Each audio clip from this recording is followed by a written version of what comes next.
நான் bridged metal கார்பனைல்ஸ். So என்ன சொன்ன மாதிரி நம்ம ஸ்ட்ரக்சரை வச்சு கிளாசிஃபிகேஷன் பண்றோம்.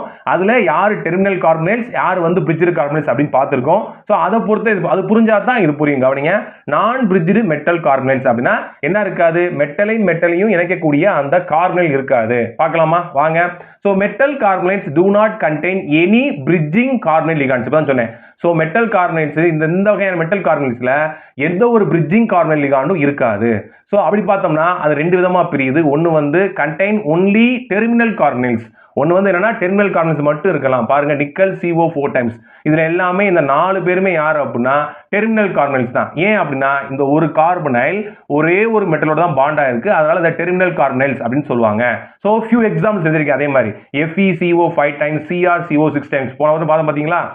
அதே எக்ஸாம்பிள் தான் இங்க போட்டிருக்கேன். எக்ஸாம்பிள் கண்டிப்பா படிச்சுக்கோங்க. எது கீழே வரும் தெரிஞ்சு வச்சுக்கோங்க.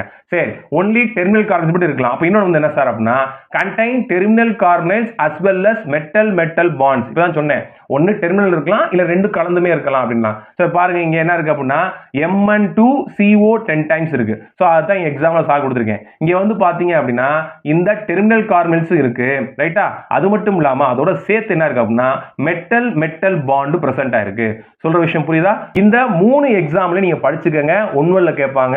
சோ மேங்கனஸை வச்சு ஒன்னு இருக்கு, அதே மாதிரி டெக்னினியம் வச்சு ஒன்னு இருக்கு, அடுத்து ரீனியம் வச்சு இருக்கு. இந்த 3 எக்ஸாம்பிளையும் பார்த்துக்கங்க. இந்த 3 பேர்லயுமே என்ன மட்டும் தான் இருக்குன்னா மெட்டல் பாண்ட் தான் இருக்கும். இதுல எந்த ஒரு பிரிட்ஜிங் கார்பனைல்ஸும் இருக்காது. அப்ப ஒரு வட்டம் பாத்தீங்க அப்படின்னா பப்ளில கேட்டாங்க, ஒரு 4 காம்பவுண்ட கொடுத்துட்டு இதுல எதுல வந்து பிரிட்ஜிங் கார்பனைல்ஸ் இருக்கு அப்படின்னு கேட்டாங்க. அப்ப உங்களுக்கு இது 3 தெரிஞ்சா தான் அந்த 4வது நம்பர் தெரியும். அதை பின்னாடி பார்க்க போறோம். நான் வச்சுக்கோங்க, Mn2CO10 டைம்ஸ், அதே மாதிரி Tc2CO10 டைம்ஸ், அதே மாதிரி Re2CO10 டைம்ஸ். இந்த 3 பேர்லயுமே என்ன கிடையாது அப்படின்னா பிரிட்ஜிங் கார்பனைல்ஸ் கிடையாது. இதுல இருக்கிறது எல்லாமே மெட்டல் பாண்ட் தான். சரிங்களா?